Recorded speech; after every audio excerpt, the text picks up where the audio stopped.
hate that message. I hate that message with a fiery passion. And most players blame that stupid little toad. But hey, it's not his fault, he's just an NPC. What's an NPC, you ask?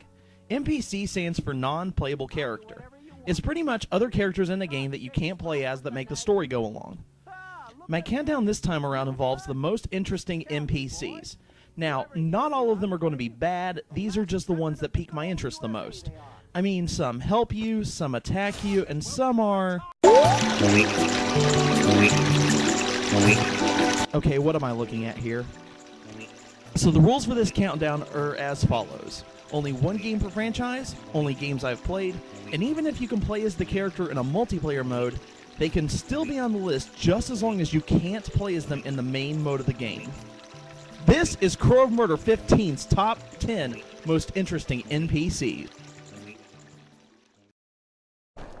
I used to be an adventurer like you, and I took an arrow in the knee.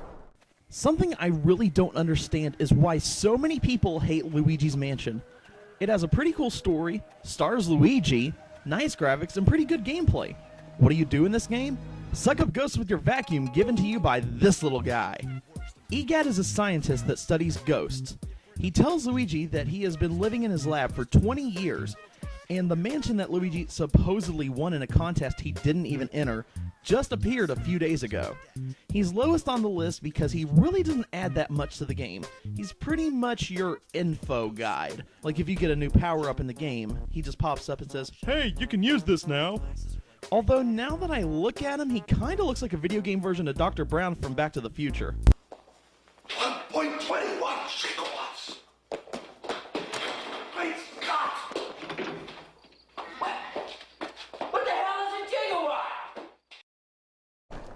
I used to be an adventurer like you, and I took an arrow in the knee.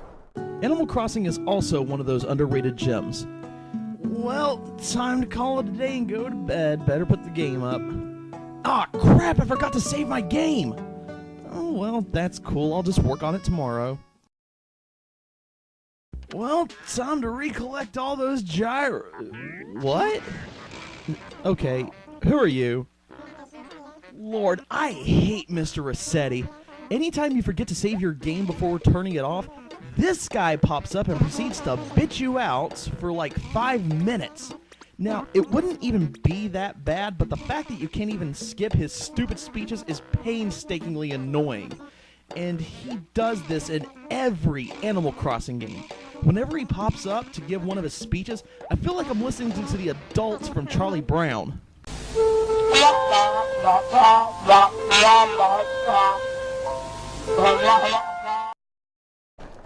I used to be an adventurer like you, and I took an arrow in the knee. A lot of people say that Resident Evil 4 was the last good Resident Evil game. And while I actually enjoyed 5 and 6, I can see where people are coming from. Besides, 5 and 6 didn't have this guy. Over here, stranger. No one knows his real name, where he came from, or why he's even here. He just wants to buy and sell. What's kind of funny, though, is that you can actually shoot him.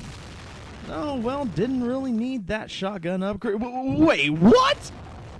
But I just killed you. How did you reappear? Hey, it's a game.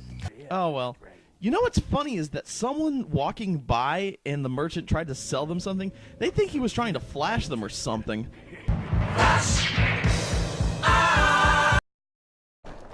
I used to be an adventurer like you, and I took an arrow in the knee. Skyrim has a lot, and I mean a lot, of interesting characters. But by far, one of the most interesting is involved in one of my favorite quest lines, the Dark Brotherhood. Later on during the quest, you're finally brought back to the hideout to meet the other members. And then you meet him. Sinner! Man, where to begin on this guy? The way he talks is creepy. The way he looks is creepy. Not to mention he has one of the creepiest lines of dialogue in the game. Listener! Oh, that tickles! Yeah, I think that's the best word to describe Cicero. Creepy. Also, he kind of has a Sephiroth thing going on with the whole dead mother thing. Just keep him away from me, that's for sure. Humming.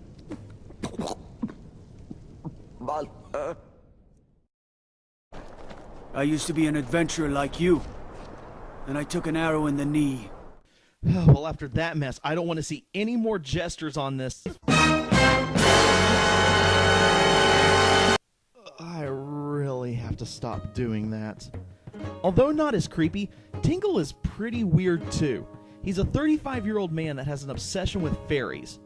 Wait a minute, doesn't that sound like... He's not completely useless though. In Majora's Mask, he actually sells you maps for the following areas. And in Wind Waker, he's actually needed to find the pieces of the Triforce to continue on the game. Granted, his prices are a little high, but trust me, it's well worth it.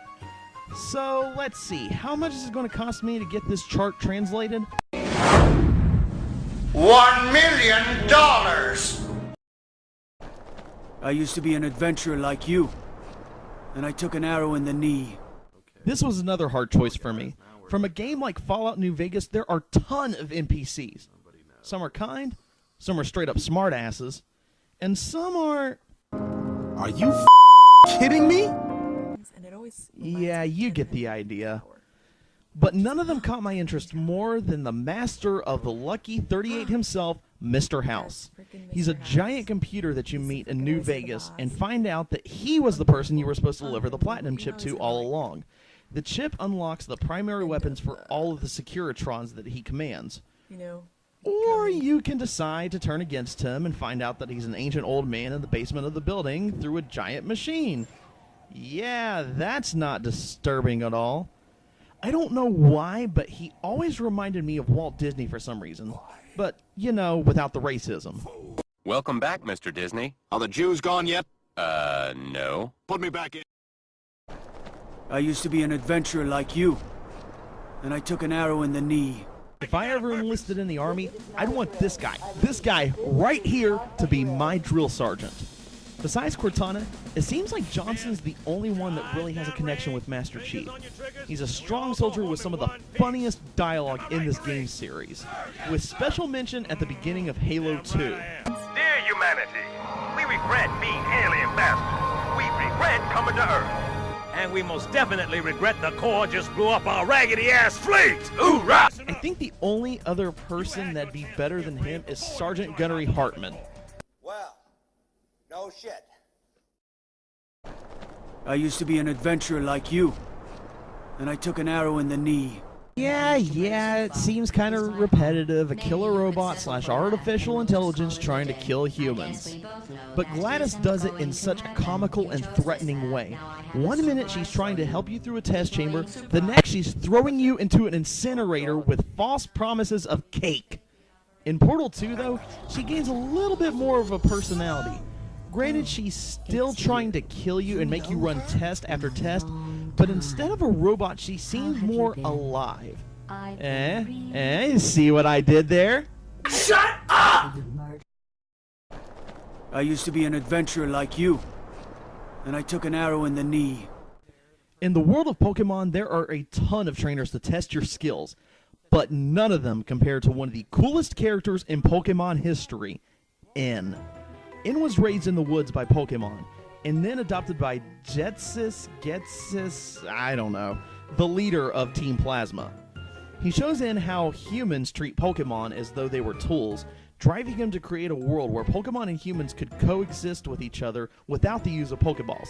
However, Getsis in the end is just using N to try to take over the world. How original! N is also the only trainer in the games that has captured a legendary Pokemon, and he can actually understand what Pokemon are saying. Wait a minute. He thinks Pokemon can talk? That's crazy! Meow! That's right! Or maybe not. I used to be an adventurer like you. And I took an arrow in the knee. Okay, I'm going to warn you guys now. This last part of the countdown is going to be pretty serious. No jokes, no clowning around, no nothing. I'm sorry to get serious, but when I discovered this NPC, It had to be number 1. In Borderlands 2, in the town of Sanctuary, there is a NPC known as Michael Mammaril. If you happen to find him, you'll get the Tribute to a Vault Hunter achievement, and he'll also give you some rare loot. But that's not why he's number 1. It's his backstory. During the development of Borderlands 2, a hardcore fan of the series named Michael Mammaril was diagnosed with a terminal illness. To make his time better before his passing, he and his friends played the crap out of Borderlands. His friend Carlos had emailed Gearbox and asked that the voice actor of Claptrap do a eulogy for him. Not only did Gearbox agree to this, but they made Michael Mammaril an NPC to live forever in Borderlands 2. So now for the last part of this countdown, I'd like to play the eulogy for you guys. I'm Crow of Murder 15, and to Michael Mammaril, your memories shall live on forever, fellow Vault Hunter. Friends, Romans, Pandora men, and or women, lend me your ears. No, seriously, I need like 4 human ears in the next 2 hours, or this guy named Grulio is gonna break my wheels. I come bearing the most grievous of news. The first soldier down. We've lost one of our own. Michael John Mammaril was a fan of Borderlands, and though any words of mine will seem paltry to that of family or friends, I, Claptrap Pete Claptrappington, am humbled and honored to join in the celebration of a life that ended far too soon. The problem with reality is terrible things can happen to good people, and the most we can do is stand by our friends and hope they get better. Sometimes they don't. So I'm going to break character now. Carlo, everyone at Gearbox was deeply touched by your request to have our silly little robot join you in eulogizing your friend Michael. It means more to us than you'll ever know. And thanks to both of you for allowing us to become even a small part of what was clearly a very special friendship. Our deepest condolences for your loss. Tonight, we raise our glasses to the memory of Michael John Mammaril. Though he may be gone, he will live on forever in the Borderlands. This ain't no place for